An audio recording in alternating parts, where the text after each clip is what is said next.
So I took a trip to Santa Cruz recently, and I was wandering through my favorite bookshop, Santa Cruz, and I ran across this book by Kristen Ghodsee called Everyday Utopia: What 2,000 Years of Wild Experiments Can Teach Us About the Good Life. On one level, this book is about something I love reading about, which is communes and various experiments in communal living. And she's ranging all the way from way back the Neolithic period to modern eco-villages to communes and religious experiments you might have heard about in the 19th and 20th centuries. But on another level, it's this book about the problem of care in society and in families. How to find enough care, how to share the needs of care and the joys of care broadly enough, and how to construct living arrangements that center care and center community. So communes and what happened to them and the various stories around them, old obsession of mine. If you've been listening to the show this year, you know I'm thinking a lot about the scarcity of care faced by young families and the elderly and the crisis of loneliness we seem to have in our society. And so this book struck me as, I think the term is relevant to my interests. So I asked Ghodsee to come on the show and talk about it. As always, my email, EzraKleinShow@nytimes.com. Kristen Ghodsee, welcome to the show. Thank you so much for having me. So I want to begin with a point you make early in the book where you write, quote, "Today's future positive writers critique our economies while largely seeming to ignore that anything might be amiss in our private lives." Tell me about that point. Yeah, so I do think that we're in a kind of plastic moment right now. And in the last decade or so, because of the various challenges that we're facing, in the 21st century, there have been a kind of spate of future positive books that are sort of thinking about economic policies or social policies that can very much be implemented in the public sphere in order to address some of these diverse challenges. So what books are you thinking of here? So I'm thinking of like Rutger Bregman's Utopia for Realists, right, where he talks about a 15-hour work week, or he talks about open borders or universal basic income. Diamandis and Kotler have this book called Abundance, The Future is Better Than You Think. Aaron Bastani wrote a book called Fully Automated Luxury Communism. The best of the titles. Yeah, the best of the titles, which is about like free solar power and asteroid mining and CRISPR gene editing and all sorts of things that will sort of enhance our lives in the future, collective ownership of the algorithms that are eventually going to replace all of our jobs or whatever. But all of these books really tend to ignore the private sphere. And I think this is an issue with a lot of the sort of what I think of as futurism or future positive literature right now, is that it leaves the private sphere and family relations intact. And there's sort of an assumption that you can change society, you can change politics and economics without really looking at the fundamental institution in society that underpins those wider and larger structural systems. So if you take those other books you mentioned, I take most of that literature as being about an insufficiency of material goods. In different ways, I think all those books are about how people of less means right now could have much more in a fair, more utopic future. And I take your book, which kind of sells itself as about communes, as about an insufficiency of care in our lives. Is that a fair way to read you? Absolutely. I mean, I don't want to say it's about communes because I think that that's a part of it. Certainly, I talk about different ways of living collectively in wider networks of love and care with both people who are our blood-related relatives and our non-blood-related friends and colleagues and comrades. So anthropologists will call this consanguineous and non-consanguineous kin. And, there are all sorts Rolls off the tongue, right? There are all sorts of interesting studies about, how human societies over time have organized these sort of groups, bands of humans. But the thing about the family or the expanded family or the chosen family, whatever term you want to use, is that it widens these networks of care and affection so that not only are people supporting each other and, for instance, supporting each other's children as well, right? So I talk a lot about this collective child rearing. It's also about sharing resources in a way that actually benefits the community, that actually gives people in that community access to more resources while simultaneously being less wasteful. And to maybe alienate us from our present a little bit, you're talking about a lot of experiments here, but something that has been more on my mind since going through COVID with two young children is that we're living in a pretty unusual experiment now. That if you look at the vast arc of human history, the way a lot of people, and I'll use the American case for now, are living in small nuclear families where you have two working parents, 1 to 4, 1 to 3 kids oftentimes, and in many cases you're far from any extended family. That has become a very normal way to live, right? If I tell you that's how I live, you're not going to raise an eyebrow. But that's actually a shocking aberration across really almost any time period you might want to look at. Exactly. And I think that idea of a heterosexual monogamous couple raising their own biological offspring through biparental care in a single-family home surrounded by their own private stuff is really a unique family form. And as you said, it's an aberration. We can look across the world and we can look transhistorically, cross-culturally and transhistorically, and what we can see is that human family forms show a remarkable amount of diversity depending on climactic, geographic, economic, political, social circumstances.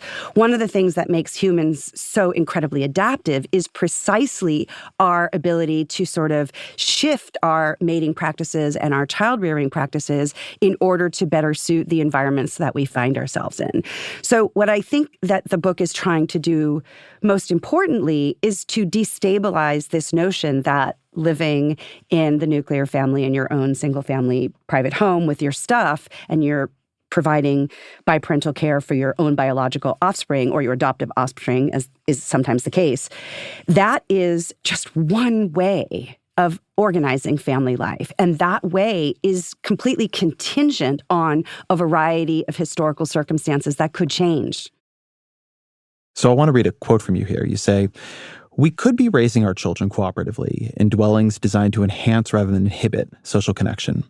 We could be more sustainably sharing our resources and teaching our children to value collaboration over competition. We could be living in wider lateral networks of love, care, and support, fighting the scourges of loneliness, anxiety, precarity, and the many stresses associated with modern life. Most of us are not."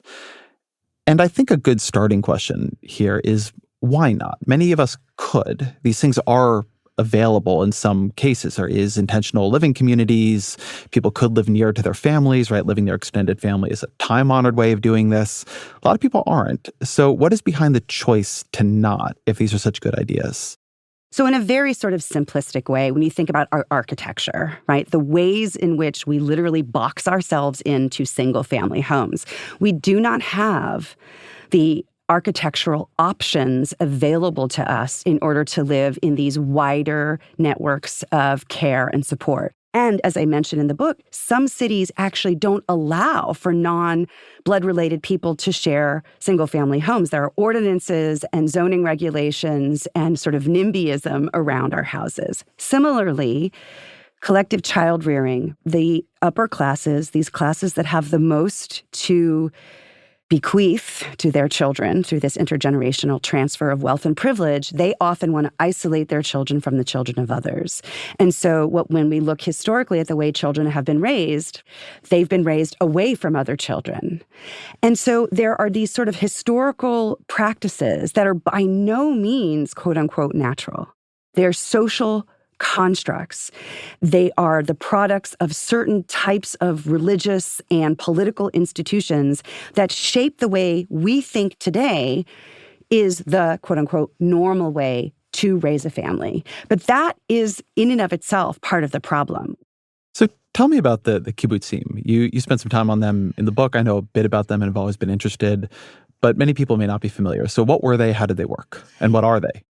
The first kibbutz was established near the Sea of Galilee in, I think, 1909. It was called Degania. And these were basically groups of Ashkenazi Jews who were coming from Europe to settle in what was then Ottoman Palestine.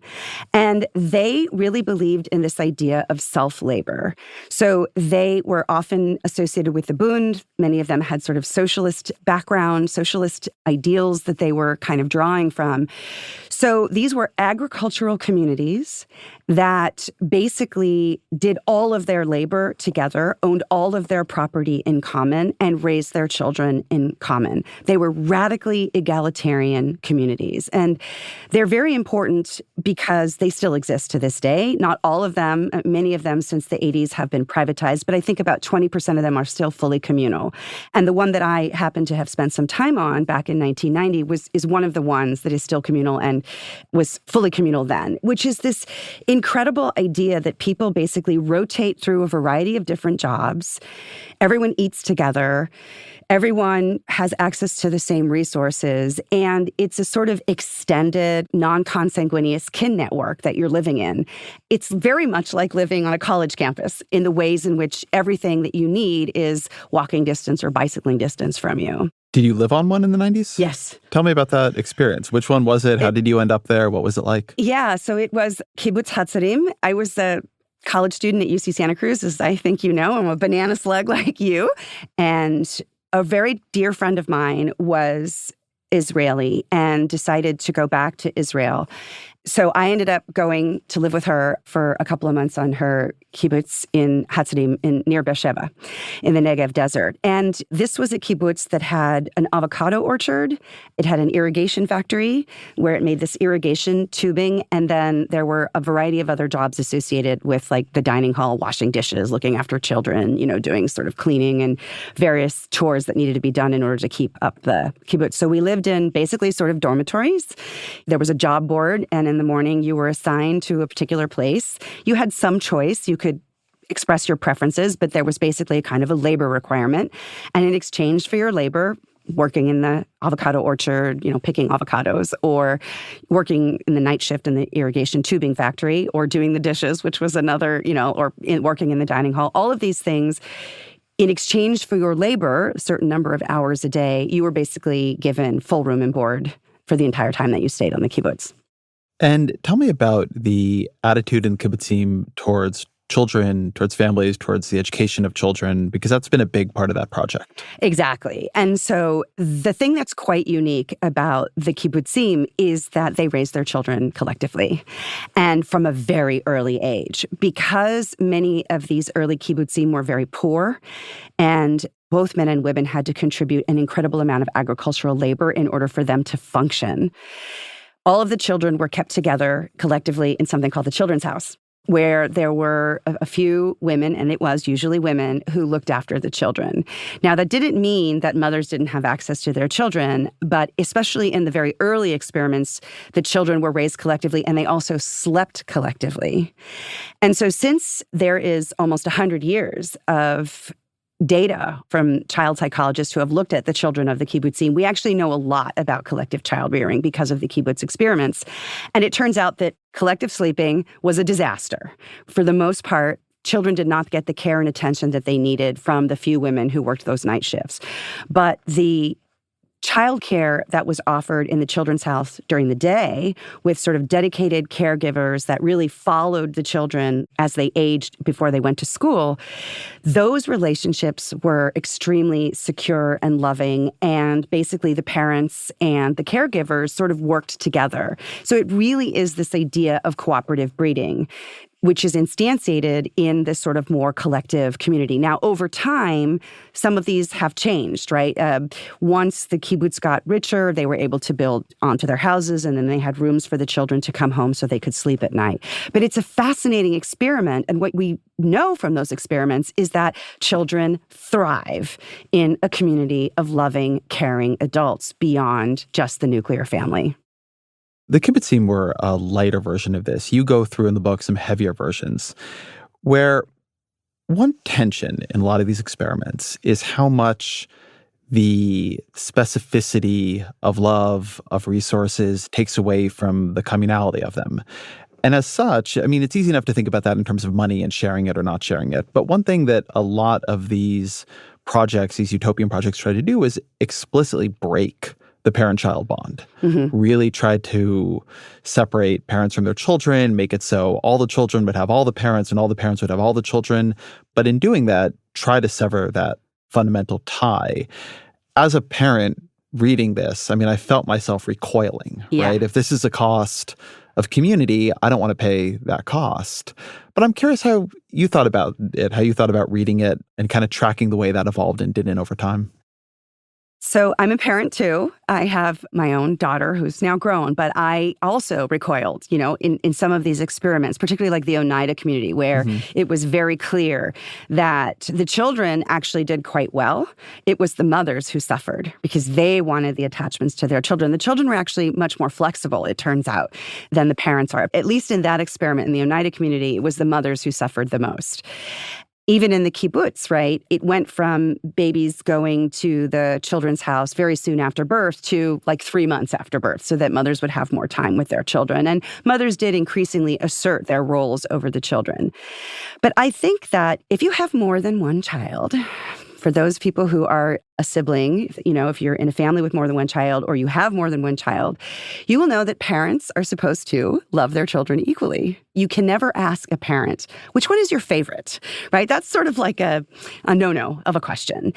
And the idea of expanding these parental connections with more children is to sort of fundamentally challenge the idea that only your biological child is worth your attention and love, right? That only your immediate biological offspring is worthy of your wealth and privilege, which is going to be transferred intergenerationally. And that can be money, that can be titles, but that can also just be affection, right? So one of the things that I think is... But isn't there something a little bit weird about describing affection and love as wealth and privilege? I mean, there's a way in which it's true, right? And that, like, the attention my kids get from me, there is value in that. Absolutely. And it does have an intergenerational transmission effect, but the family is an important institution. Absolutely, right. And I think that we think about our immediate biological kids, and then you might have like your nieces and nephews. Right, you're more likely to help your nieces and nephews. Right, you're more likely to your nieces and nephews and your second cousins, right? Or maybe the kids of your best friend, right? All sorts of societies have practices of godparenting, compadres, comadres, right? This idea of other adults that are sort of stand-ins for parents or sort of supplemental parents should anything happen to the primary parent. We also know there's a long history of cooperative breeding where older siblings helped raise their younger siblings. Grandmothers, extremely important. So we have always had wider networks, some of them kin-related, but interestingly, some of them not kin-related, right? So we have fictive kin, like, Uncle Joe, who's not actually your uncle, but he's like your dad's best friend from college, right? So it's not that radical when you think about, okay, so if I have my own biological children, obviously I want to love them. But when I take my daughter to childcare, I also want her caregivers to love her too, to care for her too. And I don't want to feel jealous of their love for her. I think she will be better off if she's loved and cared for by another adult. In this circumstance, if I'm taking her to daycare, I'm paying for that love. Like you said, rich people can outsource this. But we have a long history of bringing these allo parents, is the term that we use, into our children's lives. And again, the psychological literature shows us that children can have secure attachments to us as parents, as well as secure attachments to their grandmothers and their biological uncles and their fictive uncles. But that's a different, I think you slightly flipped the situation I was inquiring about, which is I want my children loved by as many people as possible. Yes. But there have been a lot of experiments here saying that my children should be loved less by me so that I can love other children more. And one thing that I think is a tension and that is always in people's minds around a lot of experimental ways of living is the sort of Burkean objection that the way human affection and families have evolved, particularly like something as core as parental and child love, is not a thing people should be messing with because they woke up one day and like, I have an idea. Right. But see, to come back to what we were just talking about, for your child to be loved by others, it requires them to love your child as much as their own child, right? So it's all interrelated. Well, not as much. But you have to kind of like destabilize those bonds, right, in some ways. So, for instance, just like on a purely biological level, right? So a lactating person, that milk lets down the cry of any baby, not just the biological child. And we've had a long history of things like wet nurses. Now, again, I'm not saying that we should not have parents and children. I'm saying that we should take the family units that we have and submerge them in wider networks of love and care and comradeship and support. And that can be done in all sorts of ways. That can be done through expanding the social safety net, which is what many countries in Europe and around the world have done. It can also be by creating more localized communities where we're sharing our affective resources more broadly. But in order to do that, I think that we have to understand that our biological investments in our children, as they are right now, are the product of an incredibly competitive society where we have very high levels of inequality and where this intergenerational, both transfer of wealth and privilege and love and affection, which is sort of interestingly tied to each other, the biparental resources invested in children in the particular way that we're doing it is the product of highly unequal societies. If our societies were less unequal, if we lived in a more egalitarian world, the desire to see our biological offspring thrive, it's not going to go away, obviously, but it's not going to be as fraught. The fear that our own children won't thrive in the future. So if we look at like Thomas More's Utopia, he talks exactly about how when the utopians shared their resources, all people in this society, even though they are in biparental families, right, they're secure in the knowledge that their children and grandchildren for as many generations as they can imagine will be safe and will be cared for. And that's a kind of happiness, that's a kind of security that very few of us have in the way that we organize our families and our societies today.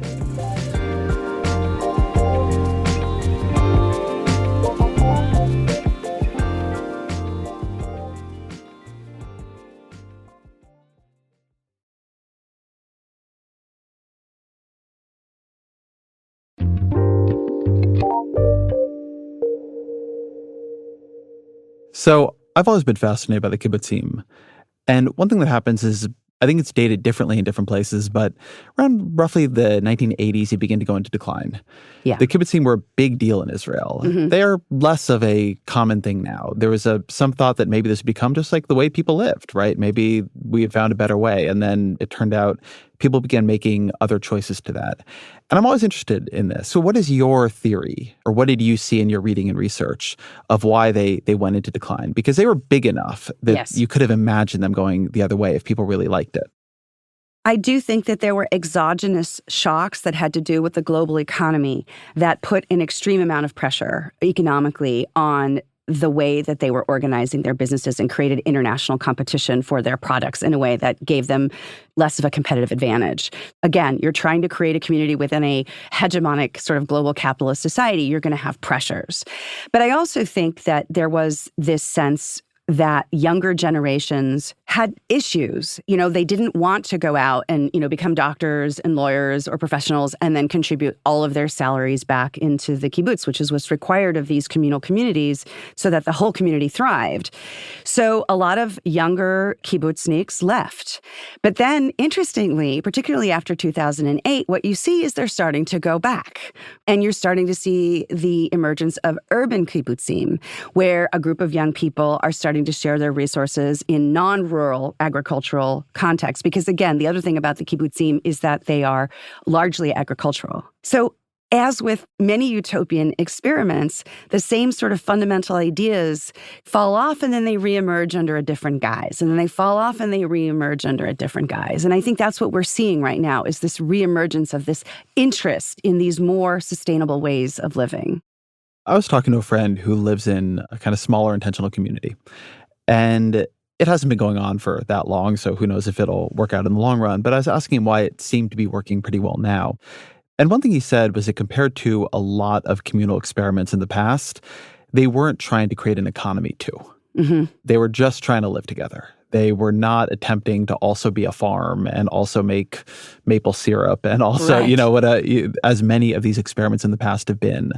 So one question in terms of what different communities are learning here is, in a economy that specializes where, there's a million different things people do, was that just part of what held back the American commune movement of the 70s, the kibbutzim in Israel, that many people might like co-living, but they don't necessarily want that to be, the only economy they can participate in.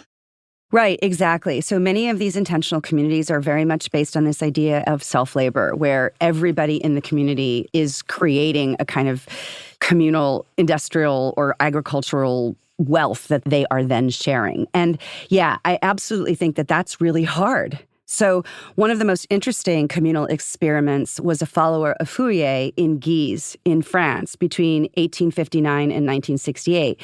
It was called the Familistère, or the Social Palace. So it's 109 years. A group of workers all lived together in this huge, sort of basically like a hotel. They shared their resources, and they had this foundry where they were making enameled iron stoves. And what eventually sort of put the nail in the coffin of that experiment, and by the end of it, it was a fully cooperative enterprise. The guy who started it died, and he transferred all of the ownership to the workers. But the international pressures, the competition of trying to sell these enameled ironwork stoves, and it just didn't work out. So I think you're right. I think we could live more collectively. There have been these recent articles about quote unquote mommunes, right? Single mothers getting together and raising, their kids. They buy a house and they raise their kids together. Or young adults have always done things like flat shares, right? And that's a very common thing to do when you're single. But why not just expand that to when you have you and your best friend, maybe you guys get married at the same time, you have kids around the same time. Why not just buy a big house together? Well, partially because there aren't houses to buy. You have to have the resources to build something more communal. But that could be a very sustainable way of living. It could be a very comfortable way of taking care of a wider community, dealing with aging parents. So this is the co-housing movement in Denmark that has tried to balance community with privacy. So there are so many models. And I agree with you that if you could take out the living part from the production part, that might be one way of dealing with the fact that sometimes the productive part of these experiments is what ultimately leads to their failure. One thing that brings up is that there are two phases of life right now where it's extremely common to live in community. So one is if you go to college, and if you're young, you don't have that much money. So from 18 to, 26 probably, I lived in community. I lived in a dorm, and then I lived with a bunch of housemates because I was making no money at an entry-level journalism job in Washington, D.C. And then when you're elderly, increasingly, yes, particularly because people often don't have family nearby or don't have much family nearby, or their family can't take care of them that much, there are these huge retirement communities. I mean, you can think of things, I think it has a different name now, but what used to be called Leisure Village. Yes. In Florida, elsewhere. Then you have senior citizen homes. It's funny because all these sound radical when we talk about these experiments in communal living, but we've completely normalized it so much so that we almost forget it happens. Exactly. For two pretty important life phases. Well, and for two quite long life phases, right? If you think about the time that you're alive, that you're actually raising children, right? Actively doing biparental care, which is really kind of the moment in life when you need the most help from other people. If you have young kids out there, you know that having helpful neighbors, family members, kin, colleagues, friends, anybody to babysit in a pinch or to, help you out when you just need an hour away, those moments of our lives when we're parenting can be so taxing. And more importantly, right, the biparental unit can be so freighted by the work of that, right? So that so many relationships can't really withstand the pressures of parenting, particularly of young children, right? So that if there were these wider networks, if we had neighbors and family members, right? So I talk about in the book this community Twin Oaks in rural Virginia, or an eco-village in southern Portugal called Tamara. Can you just say what an eco-village is? Yeah, so an eco-village is an intentional community where the sort of primary purpose of the intentional community is to live more sustainably in nature. Many of them practice permaculture, which are forms of sustainable native agriculture. Some of them are really quite extreme, as in prepping for the fall of the nation state and the end of capitalism. They're really trying to live off the land in a way that they could do it if all resources were no longer available. So there are, some of them are just sort of living off the grid. Some of them are not off the grid, but are just sort of sharing resources in order to reduce their carbon footprints. So there's a real spectrum of these eco-village communities. But I would say that in earlier times in human history, many of what we would think of as communal living communities that were living together were religious. They were often people who were living together in order to get closer to God. Now, interestingly, some of these were celibate communities. Some of them were not. Some of them, like the Oneida community, the spiritual perfectionists, they practiced group marriage. But many of these, if you think about the Shakers or any sort of cloistered Cenobitic monastic community, they still raised children because they often took in orphans and they often took in children that were otherwise unwanted because they were born out of wedlock or whatever. So they were still raising children, but they were raising children communally and they were not mating, so to speak. But there was an allowance made for communal living for people who wanted to live out a particular set of spiritual practices. And this goes back to the early followers of the Buddha. In the Pythagorean case, they were living communally in order to explore the mysteries of the universe and study mathematics.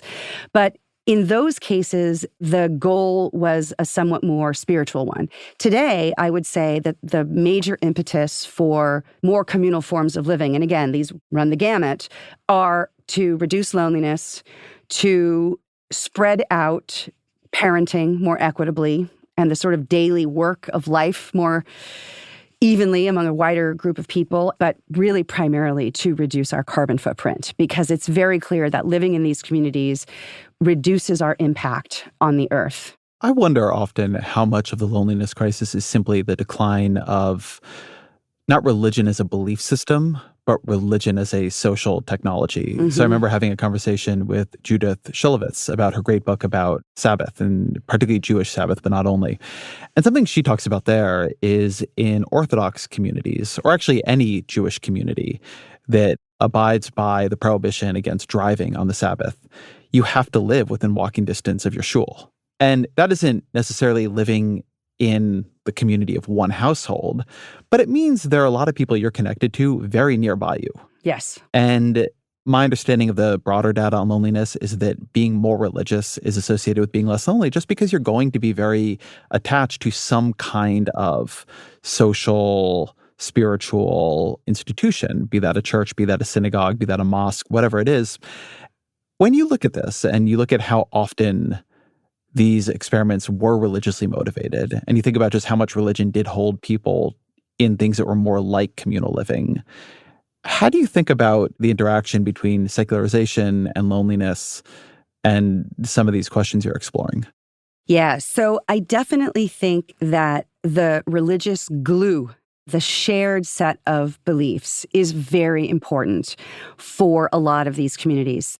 But I don't necessarily think that it's secularization per se, because people can still congregate around shared belief systems. I talk a lot in the book about the ways in which inequality and the precarity of our economies and the difficulties of just meeting our basic needs in societies with very frayed social safety nets really pits us against each other. This is like Putnam's bowling alone argument, right? The fraying of civil society in so many ways. We used to have all of these Elks clubs and lodges and things like that. We were much more communally oriented, even outside of the church or outside of religious institutions. However, the secularization and the competition of our societies and the ways in which we've organized our families and we've moved out to the suburbs and we've boxed ourselves into these single-family homes where, we're divided from people by big yards, right? People want space and people want privacy and people want this isolation. And then they drive into the city in their privately owned automobiles by themselves. So there's like almost no interaction going on. And now if you think about the pandemic, we used to have work friends. We used to know people at work, right? And now we're just working from home and we see our colleagues on a Zoom screen maybe. So there's so much about the way that we're living our modern lives that isolates.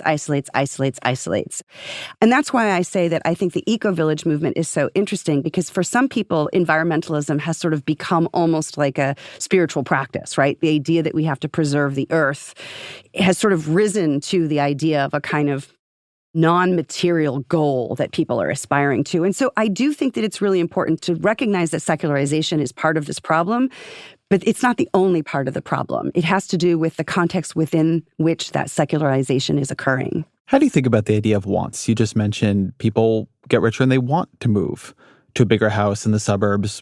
Certainly I observe that when people get richer and they have a lot of economic choice, what they do is not buy a place for them and all their friends. It happens occasionally, but they get a big house and it's usually a little bit further out. And how do you think about the arguably revealed preference of wealth leading to separation that might suggest this isn't actually what people want? Maybe it's sometimes what they're forced to accept, but it isn't really what they want, right? I didn't stay in the dorms at Santa Cruz forever. Like I left and then found a partner and we got a little tiny place of our own and those were choices. And when I've had young kids, I've been like, ooh, maybe I made all these decisions wrong. Right. But one day I won't have young kids. Exactly. And then you might move into a facility with a bunch of older people and have a big party like you did at Santa Cruz, right? So it's funny that, like I said, this moment of our lives when we actually need the village to raise our children is the moment when we isolate ourselves the most severely from our communities. So the question of wants. I think there's a lot to be said, and there's a broad literature on this. And this idea of what we are really after is esteem. People want to be esteemed. And yes, wealth buys us esteem, and there are certain markers in our societies that, we collectively agree give us esteem, like having a really big house with a big, wall around it, right? So nobody can come knocking on your door and try to, sell you something. You can isolate yourself in your private car, maybe even with a driver, so you don't even have to drive, right? So there are all these ways in which we can isolate ourselves. But what we're really after at the end of the day is esteem. And I think that many of these utopian writers have precisely said esteem is something that we all want. That's something, quote unquote, natural. But esteem doesn't necessarily have to be tied to wealth and privilege. It can be tied to all sorts of other things in our society, such as being a part of a wider network of love and care and seeing our children thrive and seeing our communities thrive and living in more equitable societies where people aren't suffering as much as they are. I believe it's William Godwin who talks about esteem as like being a good person. Wow, what a wild thought. Like that you could be esteemed for being like a good human being and not necessarily just being somebody with the biggest house or the biggest car or the biggest whatever. So our concept of esteem is flexible. It's there. But I think that we can shift our wants. And lots of societies have struggled with that, both secular and religious. And I think that that's a conversation we still need to have. And we can learn a lot about looking at these utopian communities and how they have apportioned esteem within their particular communities. In a way, what strikes me about some of this is that we're putting the choice as between the kind of modern, let's call it like affluent urban isolation and some kind of communal living.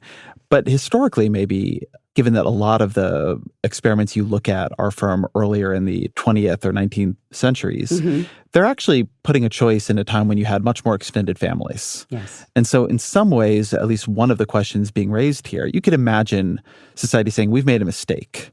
And the mistake we've made is we've gone away from the extended family. Yes.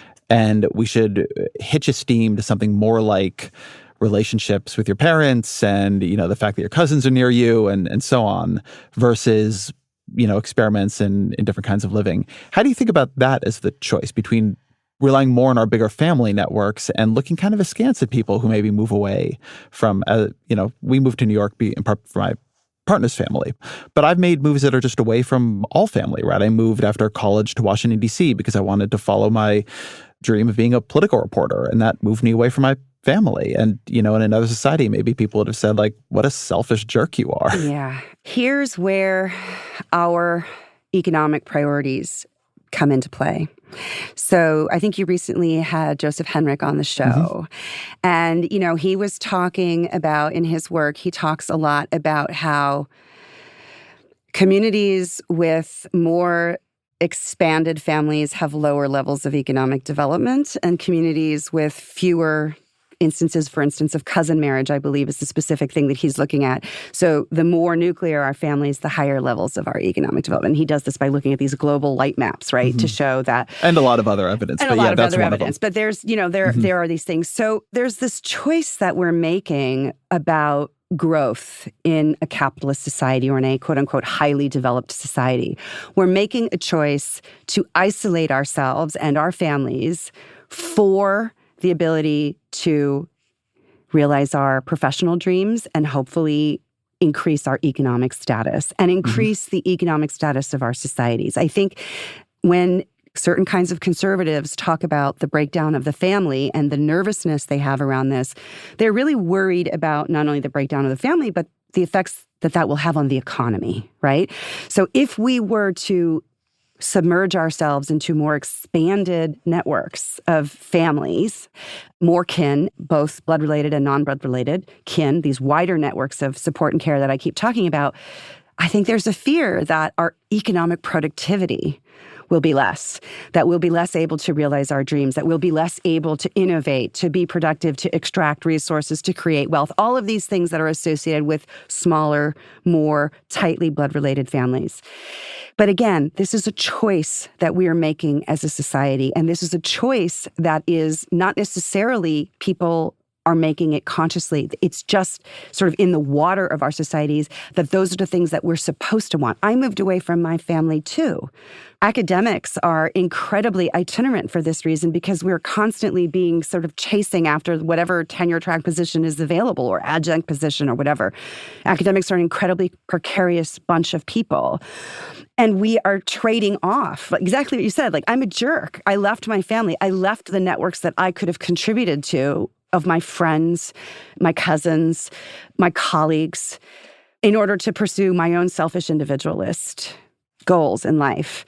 So I think that we need to be really open-eyed about these trade-offs, and we often are not. We're not having those conversations. We just assume that this family form that has come down to us is quote-unquote natural, and it's just not.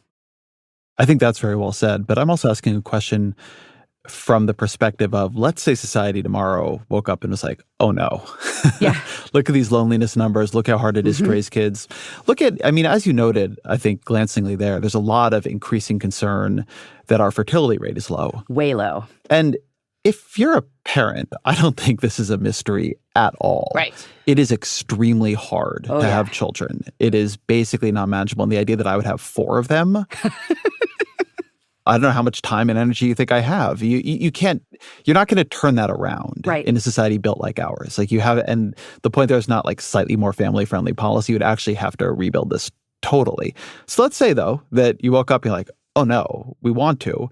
And then one way to take that is the direction of your book, right? We need to experiment with very different forms of living. And another way to take it is we don't need a new experiment. We have a phenomenal structure that is already built into humanity, which is the family. And we should go not sort of forwards into new structures, but backwards into the one we already had. To put my question more directly, why did you not write a book worried about the particular crisis you're worried about why we should all live near our extended family in dual income modern structures, right? So it's not just about the expanded family. I agree that that's a great step in the right direction. And I think that most people who read the book are going to say, yeah, I should spend more time with my cousins and my aunts and my uncles and find some godparents, right? But not all of us have those wide kinship relations. Some of us are alienated from our consanguineous kin. Some of us have moved away, as you have, from your family, your expanded family networks.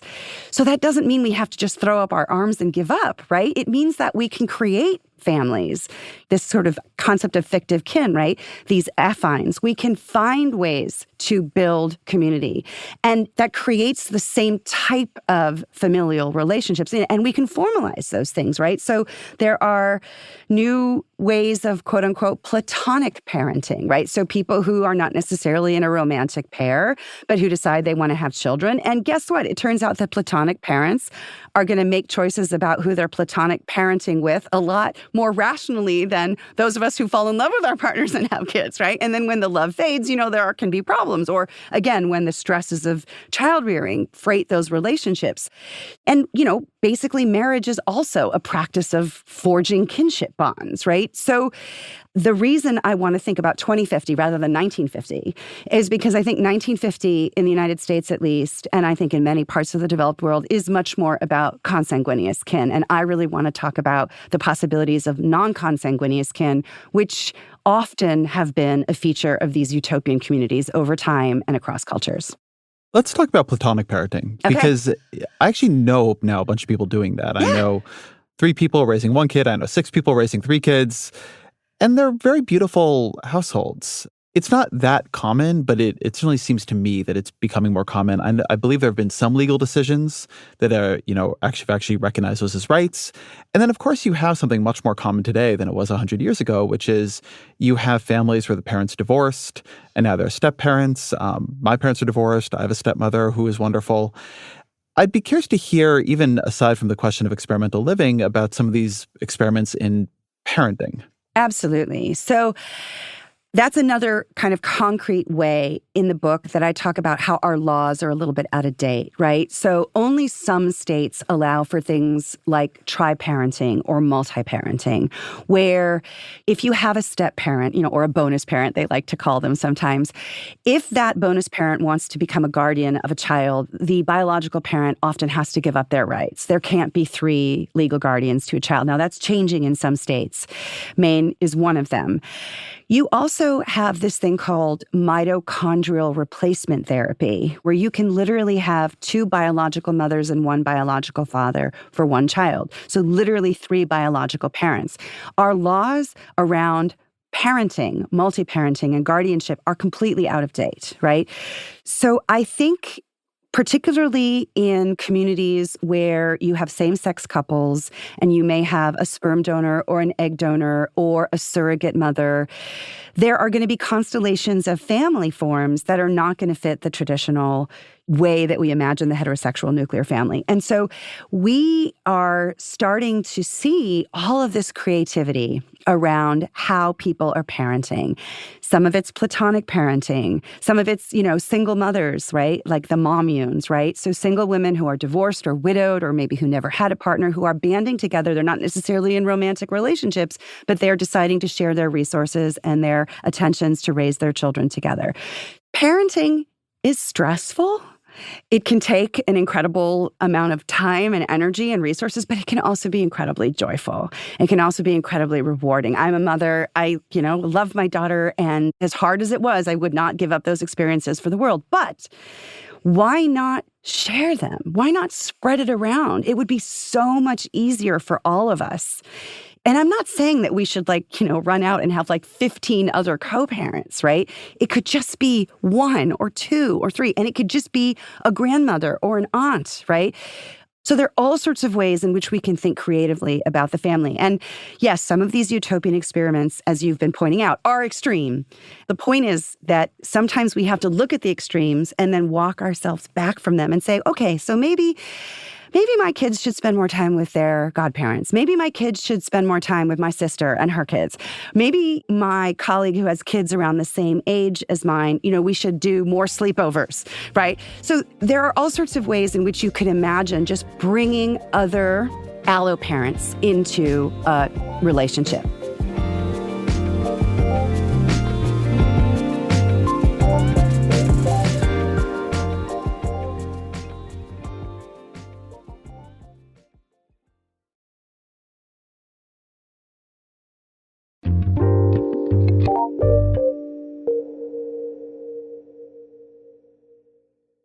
I think in some ways people think of the romantic partnership as a glue. Yes. That keeps the parents connected to the very hard work of parenting. So you said a second ago that people who engage in Platonic parenting, and it's worth noting that this is going to be a selection effect, not that many people do that. Exactly. Maybe they pick their partners more rationally. And the thing I thought when I read that in your book, that possibility in your book was, well, parenting isn't rational. Sometimes you just keep going. Right. And I think that's something that when people imagine, we're going to have a kid together and maybe our friend Pete is going to be the third parent because Pete's great and wants to have kids and doesn't. And is that, well, what if Pete just ups and leaves one day? Right. Right. What if Pete is just like, this is tough. And I actually like being able to take vacations and go out at night and whatever. And that there's something about the intensity of those bonds that you need to keep people stuck to the project of parenting, which, unlike a lot of other things in life, if I leave my job's going to be fine. Yeah. If I leave a 7-year-old who adores me, that's going to be a trauma. Yes. How do couples solve that?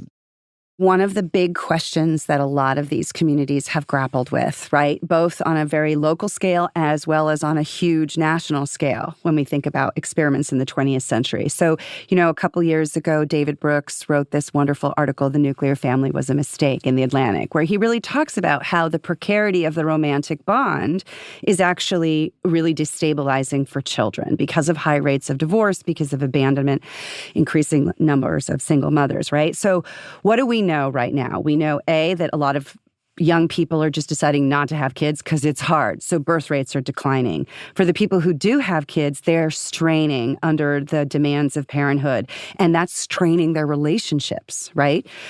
And I talk about in the book the reality of some of these things like postpartum depression or various forms of abuse in the family. The family can be a black box that hides a lot of pain.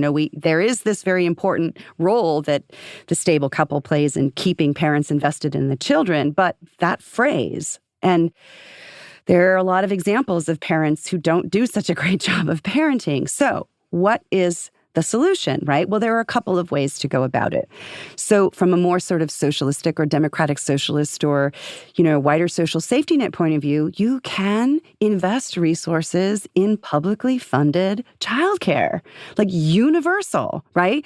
Give parents a break. Help them, right? I argue in the book, following the work of Nancy Folber, the economist, that children are public goods. Everyone who is alive is benefiting from the work that we do as parents because we're making future workers and consumers and soldiers and taxpayers, right? If you can't get the state to expand the social safety net to make this easier on families, you can do it in a more local way. And that's where I think these utopian experiments show us ways forward, that there are ways in which you and I individually, just in our own private lives, can make choices about how we spend time with our friends, how we allow other adults into the lives of our children, how we expand our networks of comrades and colleagues and family members and friends, and submerge our families in these wider networks of lateral care and support that incrementally, as we do it individually, starts to change society in really profound ways. Even without the sort of top-down social policies of a state, we can do it from the bottom up. Let me ask about the other side of that. So you have a section in that area of the book where you're talking about non-monogamy, talking about expanding the romantic relationship. You can tell me if this is wrong. I felt like I detected the most discomfort for you in writing about that you felt this was the taboo that was actually hardest to cross. But tell me a bit about that section of the book, and given how radical a lot of what comes before it is, why was that where it felt like you were treading most carefully?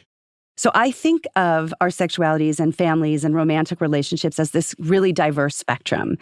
However, as I said, I do think that we tend to be pair bonding, and most people are fairly attached to this idea of romantic love. And when I was researching this book and when I was talking to people and interviewing people and really thinking this through, I realized that that particular constellation of romantic love, right, is the thing that people are the most resistant to. They really, really dig in when it comes to challenging this idea that I'm going to find a soulmate.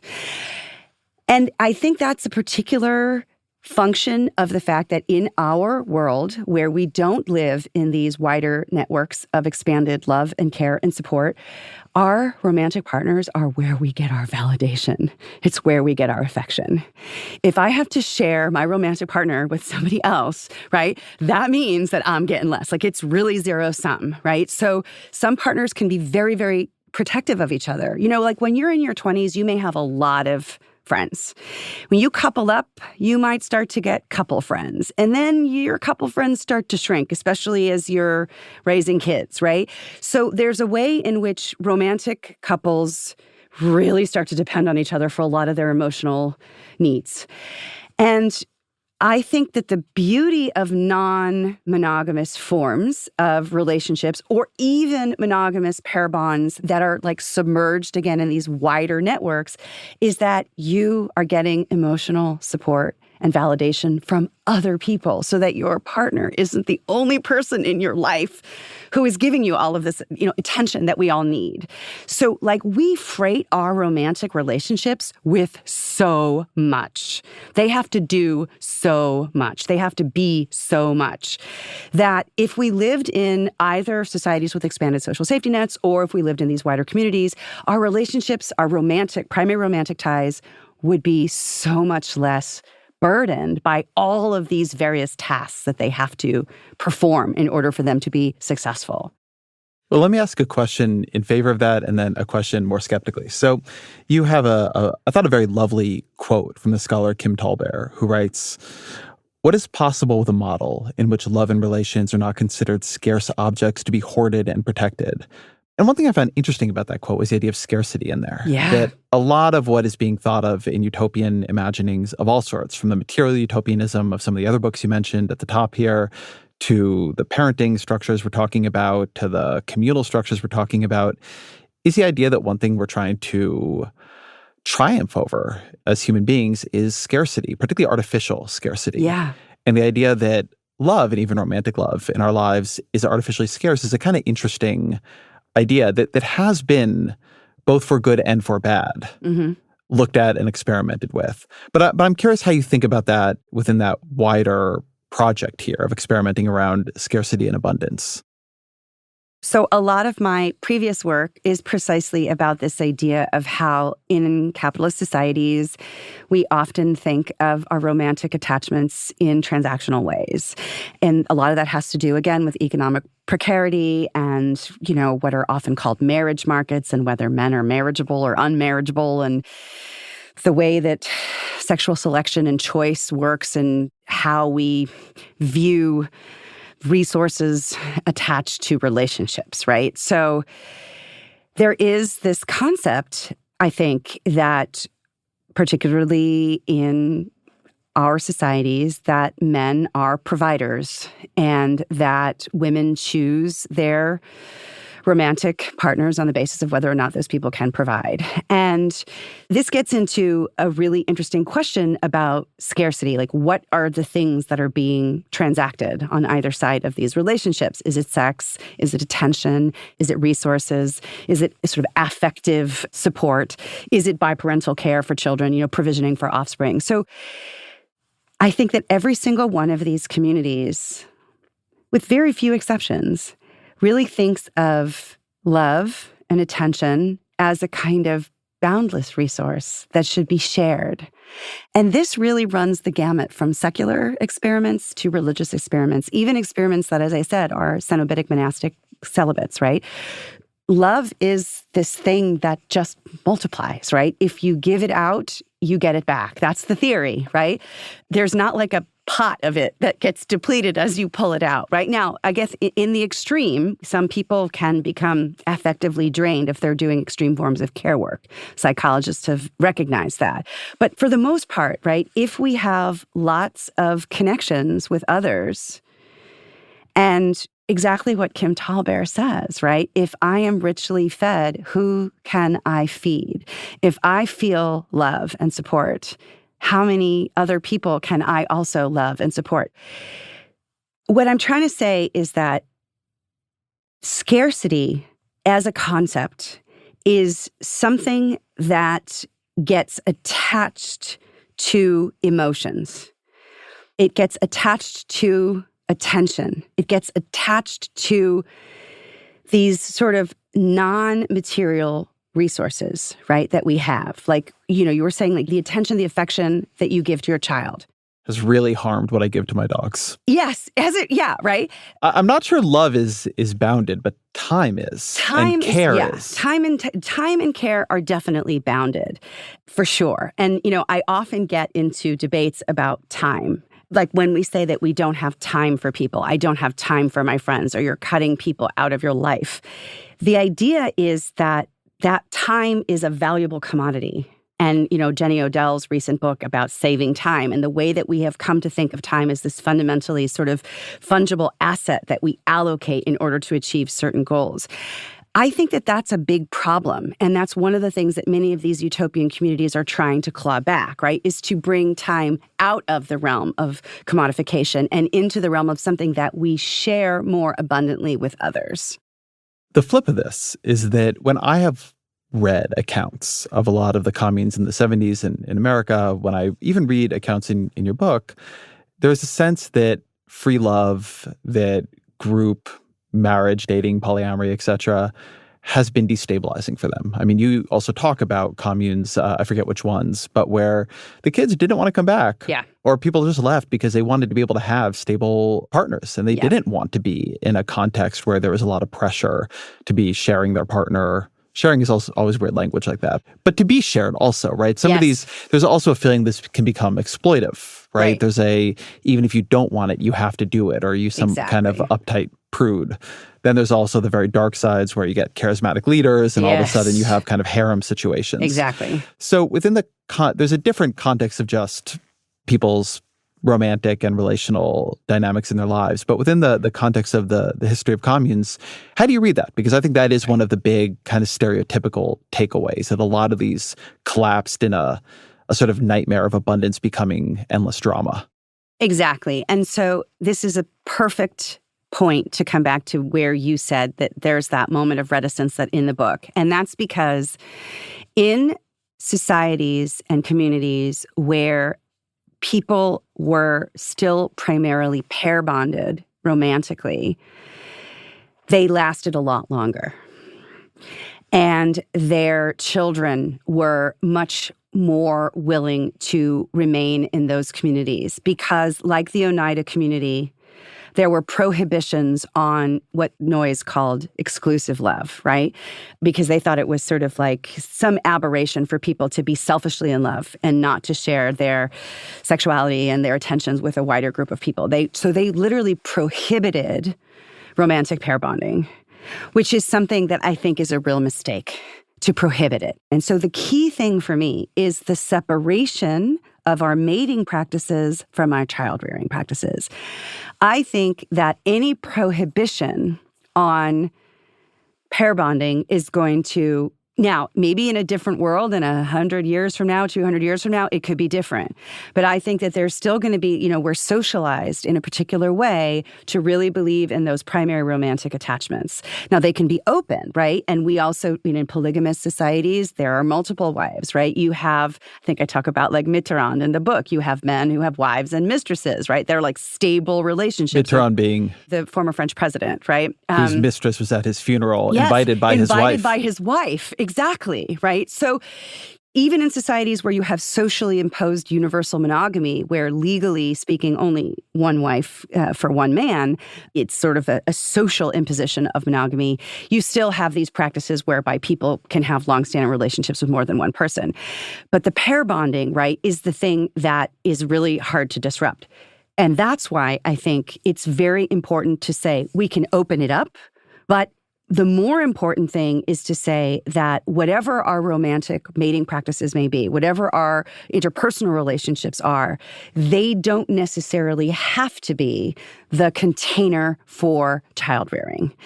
And because we have put those two things together, that's why we have, designed our houses the way that we have. That's why we own our property the way that we do. That's why we, distribute resources the way that we do. And so I think that there's just the big work of the book is trying to destabilize that linkage between those two different sort of sets of practices. You also say at the end that part of the work of the book is trying to help people exercise a muscle of hope, of imagining futures very different than the ones we see now. And you also have a nice line where you talk about, with everyone exhausted by the hustle needed to meet their basic needs, people tend to view others as potential competitors. And I would put in this same category other futures. I mean, obviously my interest in this conversation is that I'm very interested in intentional living. And I talked to a bunch of people back in the Bay Area who had started communities like this, and I was awed by what they put into it. To make this work takes a lot of energy, it takes a lot of effort. And if you're interested in it because you're already expending more energy and effort than you have on trying to hold a job and care for your kids, there isn't all that much to be like, well, I'm going to start a whole new structure of living and recruit people for it. And I'm curious how you think about that task of, on the one hand, you're responding to the flip side of a crisis of care is a crisis of exhaustion. And on the other hand, to build a different future requires not just resources that are literal in terms of money and wood to build homes and whatever, but time, but energy, but that muscle not just of hoping, but of doing. Yeah. And, I think that, again, this comes back to a set of preferences, right? Like, I can spend my time and resources to move away from my extended family, to pursue a career, to get enough money to buy a big house and a nice car and pay for childcare for my children or whatever, like to create a sort of world that is exhausting in the way that I have to expend all my time and energy in order to achieve that. But you could think of that project as like being shifted to, maybe I would be less exhausted if it was easier to do things like raising children, if we lived in a society with wider social safety nets, if we lived in communities of expanded care. And one of the things that I like to think about is this other 1%. So your friends in the Bay Area, right? They're part of a really long tradition that goes back, historically, we have records until like the 6th century BCE, right? Of people who said, no, we're not going to live this way. We're going to go off and we're going to do it differently. We have these sort of core principles, and whether they were Buddhist monastics or the Pythagoreans in Croton or Plato conjuring up the Republic, reflecting on the way that the Spartans lived, Thomas More and Tommaso Campanella and utopian socialists, anarchists, communists, environmentalists, feminists. There are so many different groups. They all kind of tend to coalesce around a very similar package of ideas, which I find really remarkable in their consistency over time. So there's always been this 1%, this other 1% out there, not the economic 1%, but this sort of utopian 1%. And what they do is they show us other ways of being. Not all of us are going to uproot ourselves and go off and live in a commune, right? But the idea that people are doing things differently and the practices that they're experimenting with, they trickle down into society in really important ways. There's this wonderful quote by Eduardo Galeano where he says, I'm paraphrasing, that, what is utopia, right? I walk 2 steps towards utopia and utopia, moves 2 steps away from me. And then I walk 10 steps closer to it and it recedes 10 more steps, No matter how far I walk, utopia keeps receding away from me. So what is the point of utopia? The point is to keep walking. It's a lovely place to end. Always our final question. What are 3 books you'd recommend to the audience? The first one is Pirate Enlightenment by the late David Graeber. The subtitle is The Real Libertalia. It's about this interesting confederated pirate federation, kind of decentralized government theoretically in Madagascar. And it's this just such a fun thought experiment that he's doing with very, very, very thin empirical evidence and historical evidence. But wow, what a sparkling mind he had, and what a fun book to read. It's always fun to read about pirates, right? But like pirates in Madagascar and real pirates and the idea of like what pirate democracy might have looked like. I just thought that was a really fun one. The second book is Ursula Le Guin's The Dispossessed, which I have been teaching for 25 years or something in various classrooms for different reasons. It is a wonderful kind of imagining of an anarchist society on a planet called Anares.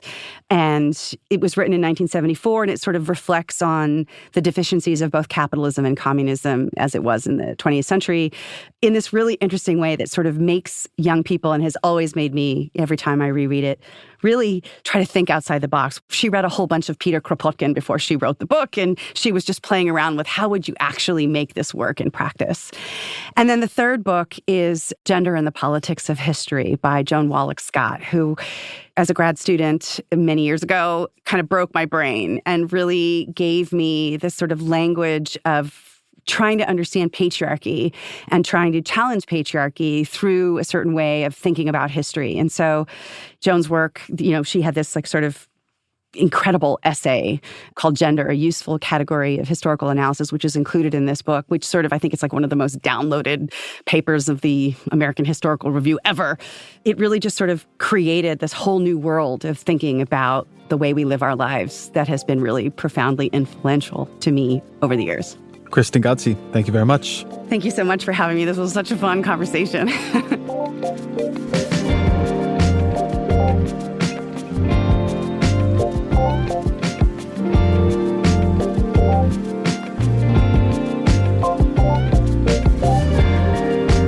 This episode of The Ezra Klein Show was produced by Amifa Agau, fact-checking by Michelle Harris and Mary March Locker and Kate Sinclair, mixing by Jeff Geld.